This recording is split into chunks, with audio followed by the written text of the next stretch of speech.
Hi, everyone. Thank you so much for joining us and good morning. Welcome to Iowa Ideas. This is the ninth year of Iowa Ideas, an event that explores all sorts of topics that affect Iowans across the state. Um, this year, our sponsor is ICT Midwest. So thank you to them for sponsoring this session and many others, and for their help to make these sessions accessible and free for all of those who attend Iowa Ideas. For this session, we will be diving into beginning farmers and, what that trajectory into farming looks like for them. And, if there's any hurdles that they uh, uniquely see as they're beginning their farming careers. Uh, just a little bit of notes before we dive into the session. We will have a Q&A box available for all of our attendees to submit questions to our panelists throughout the meeting. When those questions come in, I will let our speakers know and read those questions to them, and they will get those addressed. And I'm Olivia Cohen. I'm the Energy and Environment Reporter with the Gazette, and I'll be moderating the session. Today, we have two panelists who are with us. I believe one is experiencing a little bit of tech difficulties, so hopefully she'll pop back in here in just a minute. But let's start with Rachel. Can you talk a little bit about the work you do in your background? Hi, my name is Rachel Burke, and I'm the Beginning Farmer Engagement Coordinator at Practical Farmers of Iowa. For those of you who don't know, Practical Farmers of Iowa is a nonprofit organization.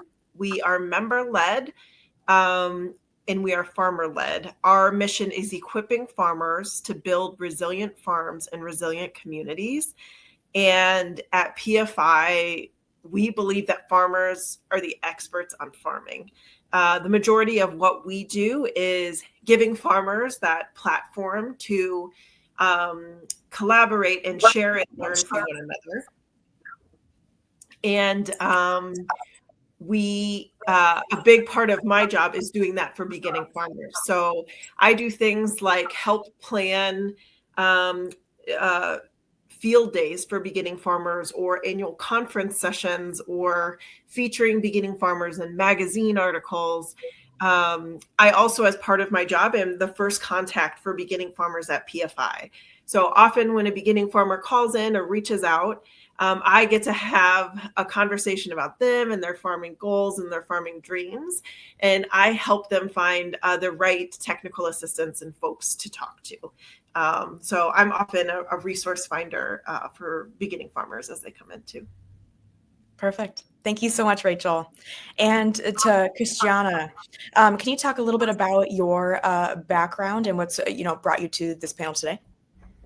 Sure. Thanks, and welcome, everyone. I'm Christiana Kutu, and I am the director of the Beginning Farmer Center at Iowa State University. I also wear a couple of hats there. I'm also counsel for the Center for Agricultural Law and Taxation, which is also housed at Iowa State. My background is agriculture in a bunch of different ways. I farmed myself for many years. I worked in other more support services for agriculture. But most recently, before coming to Iowa State in this role as director of the Beginning Farmer Center, I was practicing agricultural law for many years. And prior to that, I was a CPA working with farmers in agricultural accounting and tax issues as well. And so in my role now at the Beginning Farmer Center, we are an educational, obviously an educational institution. And what we do is we provide resources for beginning farmers and also for farmers who are transitioning out of farming as well. And so we're providing resources on both ends of the table, which is also really important when we're thinking about bringing beginning farmers into the mix in agriculture. Both sides need to be considered. Absolutely. Thank you both so much. And with that, we'll just dive right into a few questions. And to get started here, just really thinking about the term beginning farmers, one might think that refers to mostly young producers just getting their feet wet in the farming industry, but that's not always the case. So who falls into this category of beginning farmers, and what does that exactly mean? Would you like me to start, Rachel, or would you prefer? I could jump in. I mean, I think the category of beginning farmer is pretty broad. On one hand, it may include new farmers who may have a farm background, may from a family farm, may not be, who are entering agriculture in some way. I mean, it could be starting their own business from scratch. It could be joining a family farming operation. And it could be doing it as their first career, or maybe getting into farming as a second career, or maybe even a third career, and bringing other life experience and career experiences to the table when they get into farming. From a pure definitional standpoint, there are cases where there is a specific definition. For example, some of the USDA programs have a specific definition of what a beginning farmer is, and that's someone who's farmed for 10 years or less.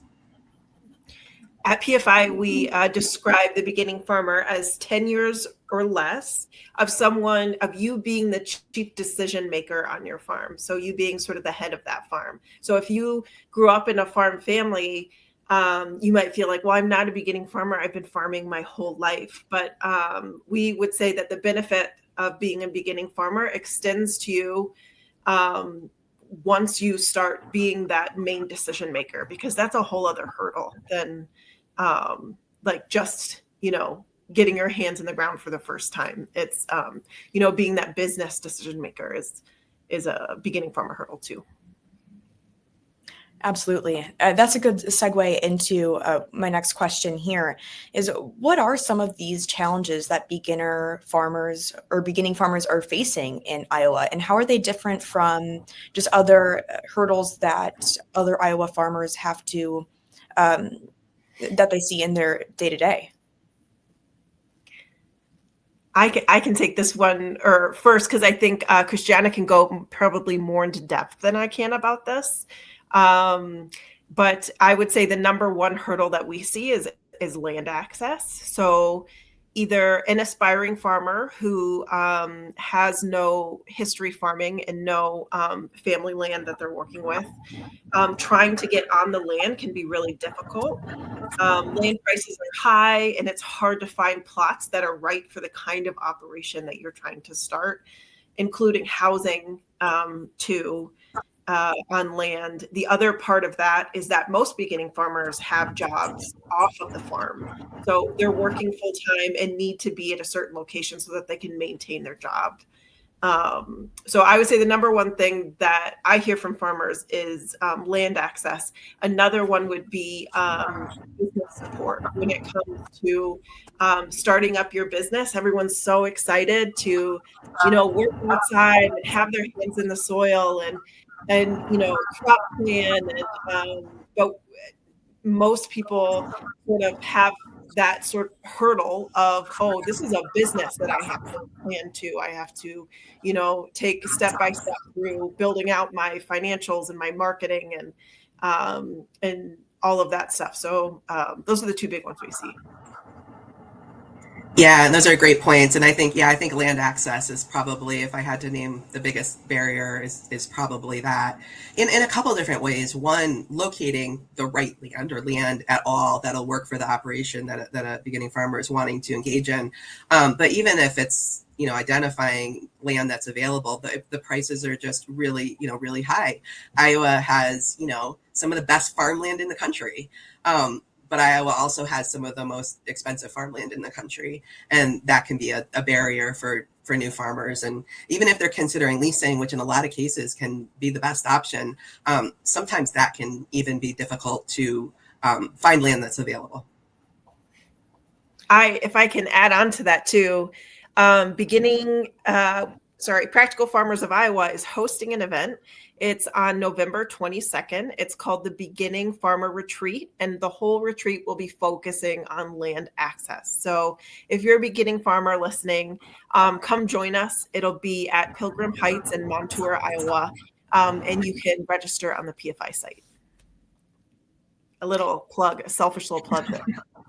Absolutely. Well, thank you both so much.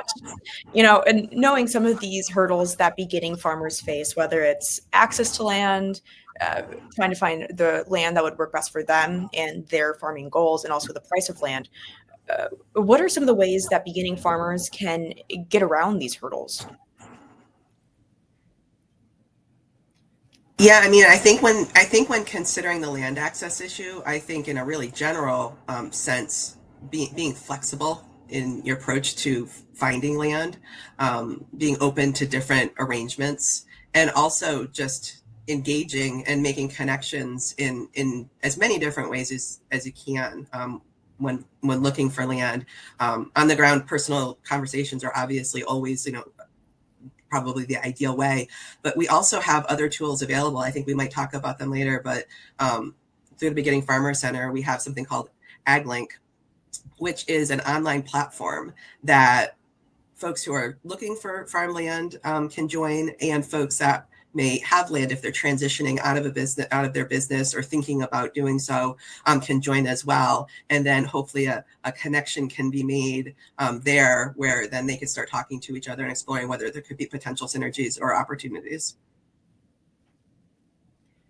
To piggyback off what Christiana just said a little bit, PFI also has just launched, I think yesterday, they just launched a land matching tool on our website that you can reach from practicalfarmers.org. And then you can go down to the landowner site, and landowners can post land that they're wanting to sell or to lease, and beginning farmers can apply to be tenants or to be considered for that sale purchase. So that's a resource. Christiana also said earlier about like having conversations. I think that we've seen beginning farmers really have a lot of success when they expand their network. I think it's true, like just in life, how they say when you're looking for a new job, tell everyone you're looking for a new job, because word spreads, and use your network. And I think having the support of farmers all around you and advice from farmers all around you can help get what you're looking for out further to yield better results. Absolutely. Going off of that, Rachel, that networking piece that you mentioned, for these beginning farmers who are just getting their feet wet in the first couple of years of their farming practice, how do they take that first step into networking and getting their name and their goals out there? I think come to events. I mean, I might be a little biased because PFI has so many events, but we have an annual conference every year. This year it's January 8th and 9th. It'll be in Des Moines in the 10th. So the 8th is the short courses, the 9th and the 10th are the annual conference sessions. Go to field days. I think introducing, especially if you live in rural areas, getting to know your neighbors is really important. Another way, I think, is by seeking out mentors. There are mentors all across the state of Iowa. I've had so many beautiful conversations with aging farmers who are ready to pass their land to a beginning farmer and really want to be, a guiding voice of growth for that next generation. And there are people out there willing to help. It's just, you might have to put yourself out there a little bit too. If you're nervous about that, give me a call and I'll introduce you to some people. And it never hurts to walk into, your local USDA office and introduce yourself and meet your FSA agents. I would also say definitely getting involved with the beginning farmer at Iowa State also to reach out to Christiana and just let people know that you're an aspiring farmer or that you're looking to transition into farming. And there's a lot of resources there for you and a lot of people who want to be part of your network. Yeah, and just building on that as well, you mentioned the field days, and I think some of those opportunities to get out, especially when you're seeing other farms, is really just a great opportunity for existing farmers. I mean, people still enjoy doing it, but especially when you're just getting started, to see different operations, to make those connections with other people that are there. Iowa State Extension also has several different types of educational opportunities, field days that where folks come together for different reasons. Some of them are, again, like a field day to walk and see different areas. Some of them may be a more formalized type of course, but there's a lot of opportunities to get involved in those ways and learn, and then also, start developing your network of people who are in the same, who are walking in your shoes as well in agriculture. Also, I'll just mention there's other organizations as well throughout the state that have programs that people might want to get involved in, Farm Bureau, Iowa Farm Bureau, some of the different groups that specialize in a certain crop may have educational opportunities or more social events too for young farmers to get involved in. So I would say just keep a flexible mindset and look for opportunities to engage with other existing farmers and beginning farmers. Absolutely. Thank you. This is kind of in tandem to, what are the current hurdles and challenges that beginning farmers face. But I'm curious to know, are there any specific pitfalls that you've seen beginning farmers fall into that have affected their farm operations? And, how can some of these pitfalls be avoided? Yeah, I could start with that one. A couple different pitfalls that I've observed over the years are, for a beginning farmer, lack of planning, and not just planning for that first year, but really thinking about a plan for the next 2, 3, 4, 5 years, and have some contingencies built in if things don't go exactly as expected. I think also not paying attention to your financial statements and your profitability and all of that along the way. I think some of the most successful farmers are those who keep a keen eye on all the different aspects that go into their financial health of their business. I don't know about pitfalls so much, but I do know, just from being at so many field days and going to so many events, that there's a million different ways to farm, and successfully farm too. So I do think sometimes beginning farmers get caught in this space where they feel like they have to be a certain way, or to count as a farmer, or to feel like a farmer, or they have to follow this rigid path that their inspiration has, or someone that they're inspired by has followed. But I see tons of success in farmers who try something, and like Christiana said, like reflect on it, and then realize, hey, I've got to pivot and then move in the way that more reflects their values and their farm, and their needs and their family needs. So just, I would say, being themselves and letting that rule the day. Yeah, absolutely. Yeah. Do you have something to add? The only I was just going to add on, for beginning farmers who are actually entering back into maybe a family operation. One of the things that I think is really important, and unfortunately sometimes it can go wrong, that I've noticed, is where there aren't clear expectations on both sides for how that arrangement's going to work. Like what does it mean for that new farmer to come back into that family operation? How are they coming back in? Are they coming in as an employee? Are they coming in a way that they're either going to buy into the business or otherwise be incorporated in the business? And if so, can the operation support another person, or do there need to be changes either in growth or diversification? So I think sometimes not thinking about that at the outset, and instead just being excited to go back in, sometimes doesn't always work out the way that people want it to. Yeah, absolutely. With that, going along with that, it can be difficult for farmers to pivot their farming strategies when they've, as you said, Rachel, looked up to someone who's done it a certain way, or have done it a certain way on a family farm for years. But how can a beginning farmer go into some of those difficult conversations about setting expectations or pivoting the way a farm operates? What are tips you have for them to kind of go into these conversations? We have some resources at Practical Farmers of Iowa. One is Martha McFarland. She is our farmland viability coordinator. And she often helps families navigate that transition and helps people narrow down their expectations. Because I think it's really easy to go into a situation and not understand that you yourself have expectations.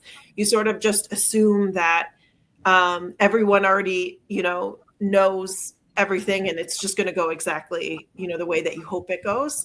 And she's a great person to talk to if you need to figure out what are your needs to get out of the situation, and how to, come to the table clearly with those needs in a clear but kind way. We also have farmland access navigators, and you can reach out to a farmland access navigator, whether you're looking for land without a family connection, or whether you're transitioning on within your family, on your family farm, and they can help you, navigate leases, or have those difficult conversations, or get ready to have those difficult conversations, because they've seen so many transitions, and seen lots of different ways that it can go. And I found that those have been great resources for folks.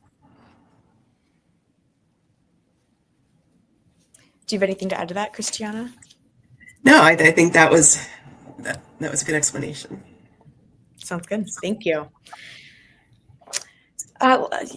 I think, Christiana, you mentioned this a little bit a few moments ago, but I'd like to talk a little bit more about leasing versus purchasing land in Iowa. How can beginning farmers start to have those conversations about which might be right for them versus purchasing land or leasing it when it comes to farming in Iowa? Yeah, and sometimes, honestly, it's less of a choice, and sometimes purchasing may not just be accessible to certain beginning farmers, and so sometimes leasing ends up being the right option, and sometimes it's really the only practical option. But there's many things that go into the consideration. A lot of it's going to depend on type of farm, size of farm, location of where the person wants to farm. Purchasing, obviously, when you're purchasing something, you're going to be building equity from that standpoint on a more long-term basis, and there's more security in that land is going to be available to you as a beginning farmer if you're purchasing it. But the flip side of access to capital to borrow to pay for it can sometimes be a pretty significant barrier, and that's where leasing sometimes can be a really good option for a couple different reasons. One, because it may be financially the way that is practical at the beginning, getting going in farming. But then also for some farmers, depending on what type of operation they want to get into, it also isn't as permanent in the way that it allows someone to get in for a certain amount of time as they're figuring out their farming operation, and then they have flexibility to later on move on to something different if that isn't the land that works best for them, or just isn't a good fit for them. So there's a lot of considerations on both sides when thinking about it.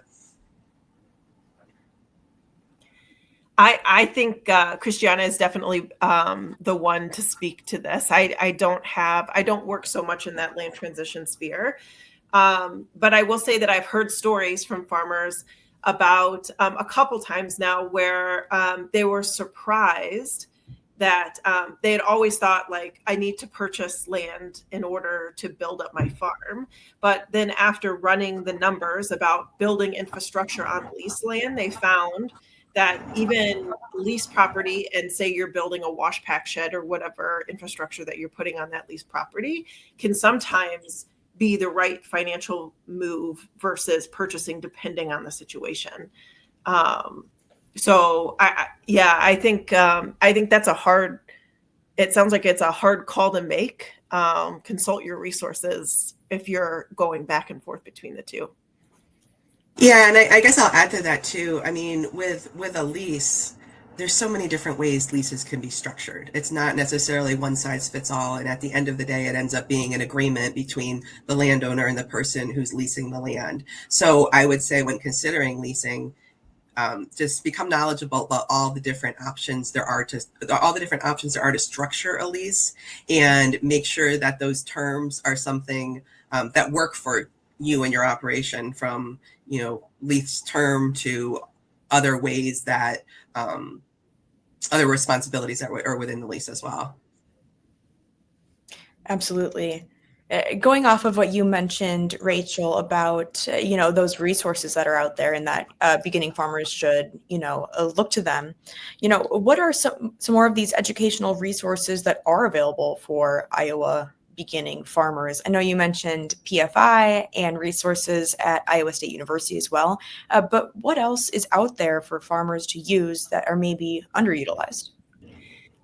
There are a couple courses. There's a course that, oh gosh, I'm blanking on the name. Is it Land, Christiana, the one in Minnesota? Oh my goodness. Okay, it'll come to me. But Center for Rural Affairs also does like a Farm's Dreams course where you can join a cohort of other beginning farmers and go through an actual course to help you lay some of the groundwork to like get land ready, get business ready, just to sort of ease yourself into being the main decision maker on a farm. And okay, hold on. I'm sorry. I'm going to look it up. I have to know, but it's called the Farm Beginnings course. And I believe it's the Land Connection. Yes, it's the Land Connection that does it, the Farm Beginnings course. And I've heard from so many farmers that that was pivotal for them in their growth in the first couple years. I would also say that PFI has a program called the Savings Incentive Program. It's a 2-year program, and it's focused on business building. You get an intensive financial boot camp workshop with Andy Larson, who works with the Food and Finance Institute up in Madison. And you also get another cohort of folks that are going through what you're going through. And there's a savings match component. So over the span of the 2 years, we ask that you save for a purchase on your farm.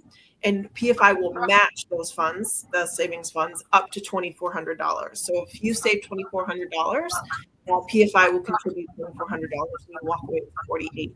So there's a ton of different resources for beginning farmers to take those steps into farming. They're out there. And if you're having a hard time finding them, just email me. Just email Christiana. We'll help you. We'll help you through it.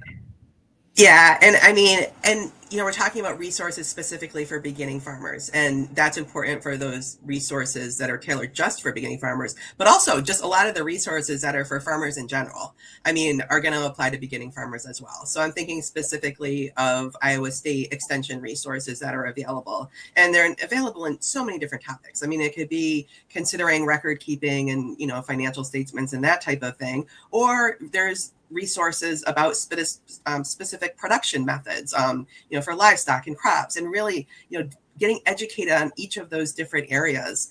And then also some self-study too. I think Rachel had mentioned visiting the USDA office. I mean, talking with the folks from NRCS who will be able to educate you on different programs that are available.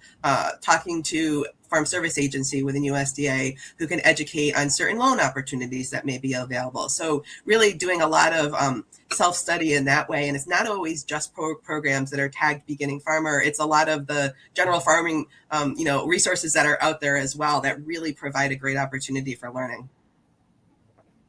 I would also say too, when you're doing this self-study, I've talked to a couple of beginning farmers who use a lot of online resources like YouTube videos and are learning from other farmers.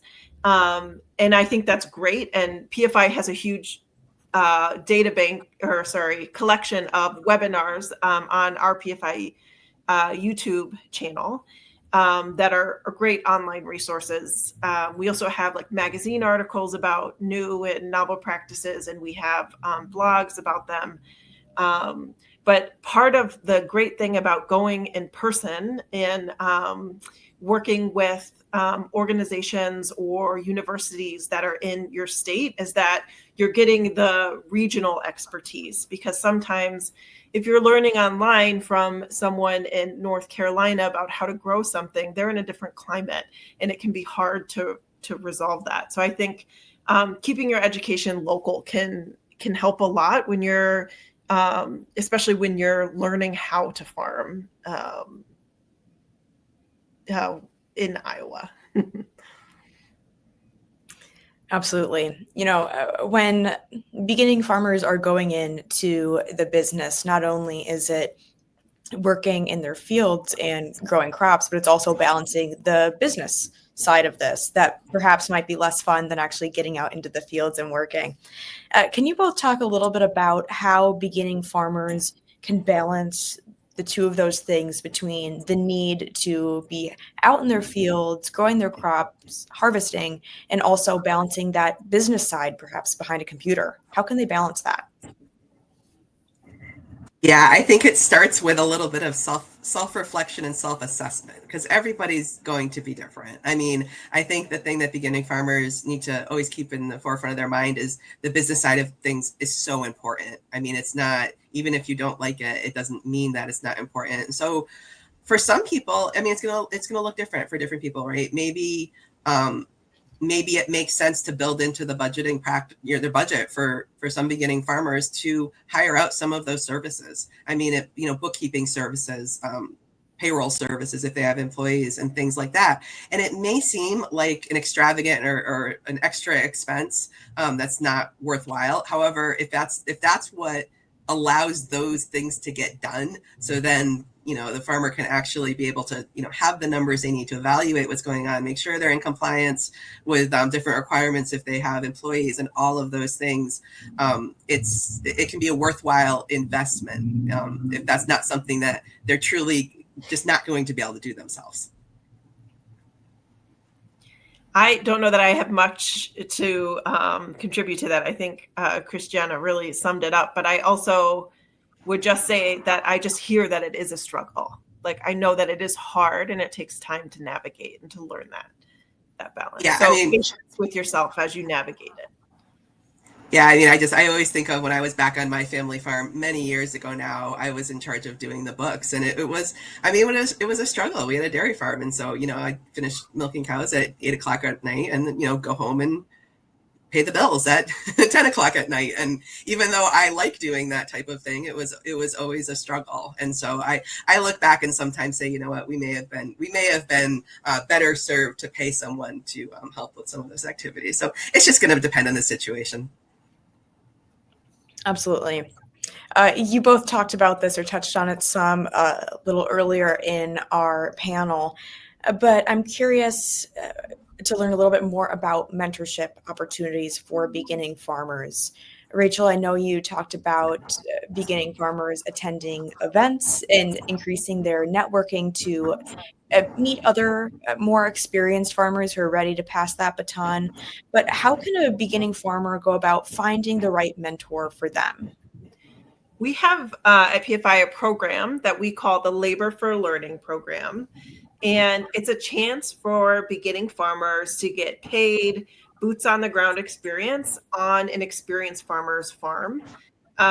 When you enroll in this program, you sit down with we call them the mentor farmer, and you come up with some learning outcome goals. So you could say, oh gosh, like, I know as a beginning farmer, I'm going to scale up quickly. I'm going to need employees, but I don't know how to do payroll or anything.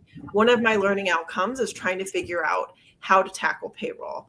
And your mentor farmer, along with the farm chores and life on the farm that you'll be doing, will sit you down when it's time to do payroll and help you learn through payroll. So together you navigate what kind of things you're going to learn on that farm.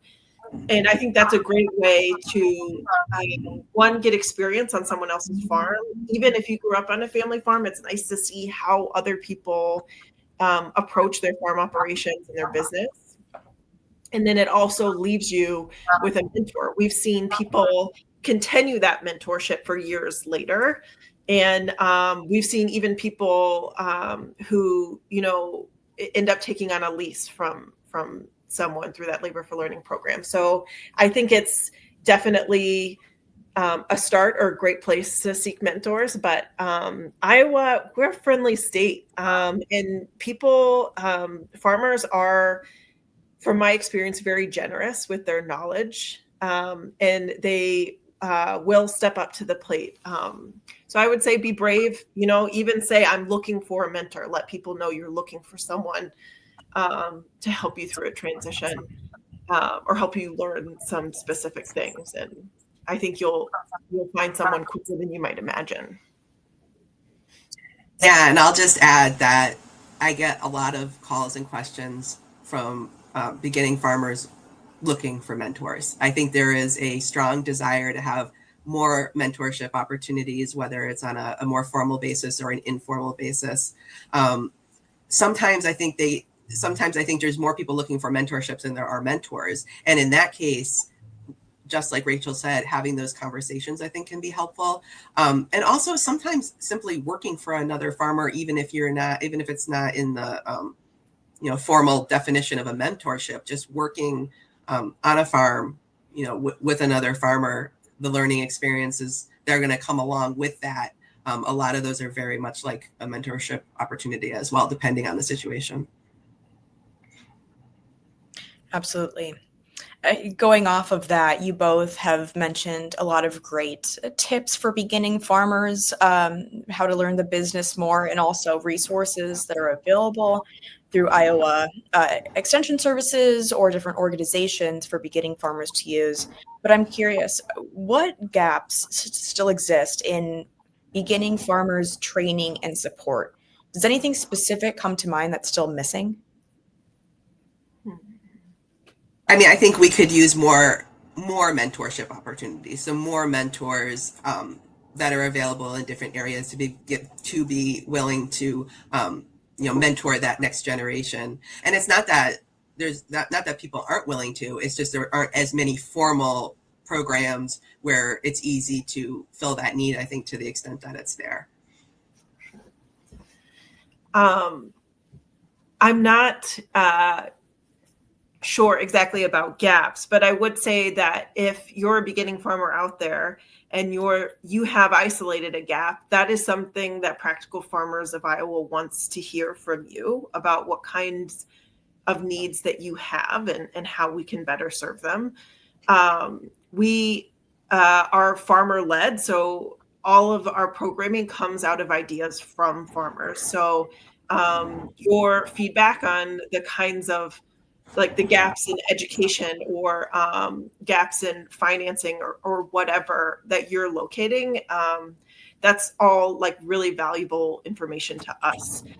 And I know it's valuable information to my colleagues at other organizations too. So I think if you're identifying those gaps, share them. And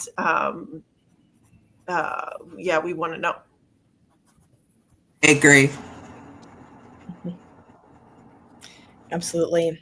Pivoting a little bit here, you both, again, talked about this, but just to ask it a little bit more directly in a question to you both, specifically when it comes to financial assistance, what type of financial support is out there for beginning farmers, whether it's at state level, local, or even federal level? What does that financial support look like? I think one misconception is that there is a lot of just outright grant funding that's available for beginning farmers, and I don't think that is as extensive as maybe some people think that it is. There are opportunities for funding in the way of obtaining financing through USDA has specific loan programs tailored for farm ownership, for farm operating expenses. So they have some microloans for smaller loans as well. And so that's one area that I would say anybody thinking about going into farming, or even if you've been farming for a little bit of time and are looking to expand or purchase land or infrastructure, take a look at those. Looking at other lending opportunities as well through, for example, the Farm Credit System. Obviously, lens to agriculture, and often they have beginning farmer programs as well that are available. In Iowa, the Iowa Finance Authority has some resources that are available for beginning farmer loans, and then there's some tax credit opportunities available as well. So that's another great resource to take a look at. I'll think of some more. Rachel, if you want to jump in with any that you're thinking of that I'm not. I would encourage beginning farmers to also look at what kind of cost shares are available to them. I agree that there are some grants. Choose Iowa has a grant that's about adding value-added products to your farm that I think has been helpful. They are very competitive grants that we see floating around for beginning farmers in Iowa. But we have a produce safety cost share. So if you're a veggie farmer, and you're looking to build some, produce safety infrastructure on your farm, like closing in a wash pack area, or even having a porta potty or a hand wash station, we can help cost share some of that. There's a grazing infrastructure cost share. And if you're doing field crops, we've got a great cover crop cost share also. And I know that we are not the only ones with cost shares. So exploring that financial option, I think that even that little bit can help. Yeah, and speaking of cost shares, that's NRCS. So USDA NRCS has some cost share programs that beginning farmers might be interested in. For example, the EQIP program specifically, there could be cost share opportunities for different projects that beginning farmers may be interested in and may have a priority as far as getting their application in and possibly getting funded as well. And so the best way to explore that would, again, to be talking to somebody at the local USDA office, specifically NRCS. They'd be the ones to handle that. So that's another example of a cost share opportunity that could be helpful. Absolutely. Another question I have for the two of you is I'm curious about, to what extent are Iowa's agricultural policies prioritizing beginning farmers? Do any of their policies prioritize these beginning farmers in their first few years? Is that not really the case? I mean, I think that Iowa policies, value agriculture. I mean, it's one of considering the importance of agriculture to the state of Iowa. I think that farms and agriculture are prioritized. I think we see with beginning farmers some specific things that we see. Some of those Iowa Finance Authority opportunities that I was just mentioning, like the beginning farmer loans, those are specifically targeted to beginning farmers. And then also there's some provisions in the Iowa tax code that are beneficial as well. One of them being capital gains deduction for farmland that's sold, that allows for the capital gain on that land to not be subject to Iowa income tax. So it's not federal income. It's still subject to federal income tax, but not subject to Iowa income tax, which, when someone's thinking about selling their land, one of the things that they're obviously thinking about is what's the financial, repercussion going to be, including what's the tax liability going to be. So by taking at least that part of it out of the equation, at least in regard to Iowa income tax, then that's a little bit less of a, something in the negative category when you think about selling land. And when we talk about land access, having land that then is available to the next generation is helpful as well. So those are a few that I can think of off the top of my head. I don't know, and I'm not quite at liberty to speak on policy. PFI is a Big Ten organization, and our farmer members, I would say, represent every facet of agriculture happening in Iowa. But I would encourage the Gazette, if they're looking into like what kinds of policies are most greatly affecting beginning farmers, to reach out to the farmers themselves, because they're going to know better than any of us, like how it's shaping up for them. Absolutely. When it comes to a beginning farmer who is either just starting their own farming operation or is just getting their feet wet in the world of agriculture for the first time, what are some of those first few initial steps they should take to make their farming operation successful? Oh, that's a great question. What do you think, Rachel? I don't know about should, but I do see that, and I know I feel like I keep saying the same thing over and over, but I really do think that expanding your network, attending these events, introducing yourself to other farmers, and getting that base of mentors and peers can go such a long way in helping you understand what's possible. And not only what's possible, but like maybe you could collaborate with someone, maybe you could go work for someone, just sort of to give you an idea of that there's just a multitude of ways that you can go about farming. And I think that's a good first step. Just sort of, feeling out your community. Yeah, and just planning. I mean, again, I think I've said it a couple of times, and I guess that almost sounds like the most boring part is planning, but it's not. It can be really fun too. I mean, farmers are optimistic, and it's fun to think about, everything that comes along with a successful farming operation, and then the lifestyle as well that goes along with that. So I think just thinking about, really planning, for a successful operation, but planning getting into all the details and really thinking about how different things could go, but also knowing how you can pivot along the way, having not just your network of your cohort of peers, but then also making those connections with your professionals as well who can help advise you. So having a relationship with a lender, if you're going to be borrowing, is so important than just borrowing without that relationship. I mean, all those things can be really important when you're thinking about building out your business in all the different areas. So those are the items that I would add to that. Absolutely. Thank you. I'm curious if you two would be able to tell a story or two about a beginning farmer that you've worked with who've really been able to break into the Iowa agricultural business, and maybe have gotten just creative in the way that they've approached their farming work. Are there any stories that come to mind that you could share?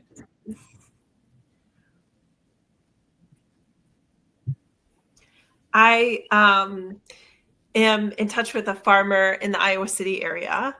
And I think that there's this idea floating around that in order to make more money on your farm, you have to get more land and expand your operation. But instead, he, being a very creative guy, has thought of ways that he can make many value added products. So rather than scaling out land wise, he decided to scale out his business. So he was harvesting, all of his vegetables to make a hot sauce. He was processing and freezing vegetables and selling them wholesale to grocery stores, specialty grocery stores across the United States. So I think that this man is a real thinker. You know what I mean? He is a real creative, business forward guy. And I am constantly impressed by him, but other beginning farmers by how creative they are at problem solving. And I don't know if Christiana, if you think it's just the nature of farming that you have to be so good at that problem solving, that they have these skills that they're so resilient that way. But I'm constantly blown away by that, by the creative, constructive thinking that they can do.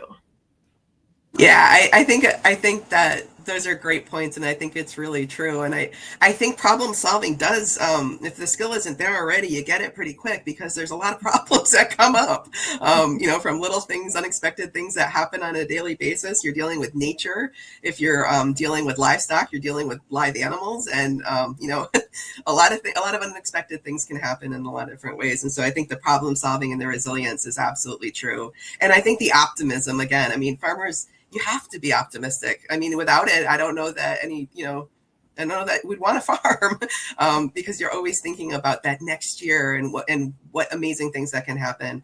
Some specific stories I'm thinking about. I mean, there's so many, and there's, like you had said, Rachel, there's so many ways to farm. from small farm to large farm to different, direct to consumer to more traditional routes. There's just so many ways to do it, which I love. It's so exciting for me working with these folks.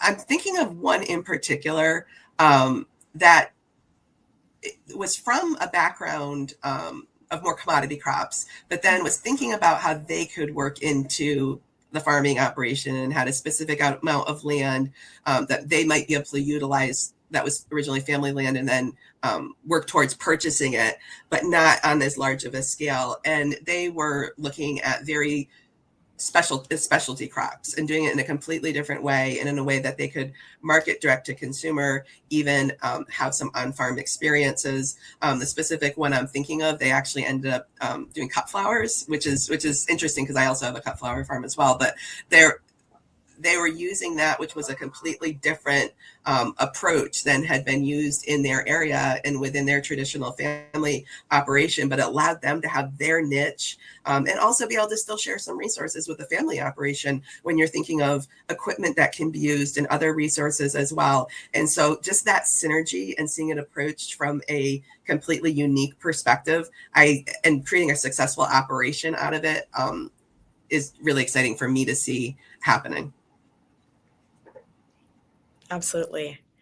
Going off of that point that you were making, just about the general optimism that you are seeing, like among these farmers as they're doing their work, I'm curious to ask a similar question to you both about what makes the both of you optimistic about the future of farming in Iowa, with so many beginning farmers of different stages of life, ages, backgrounds, really starting to immerse themselves in the world of farming. What makes you optimistic?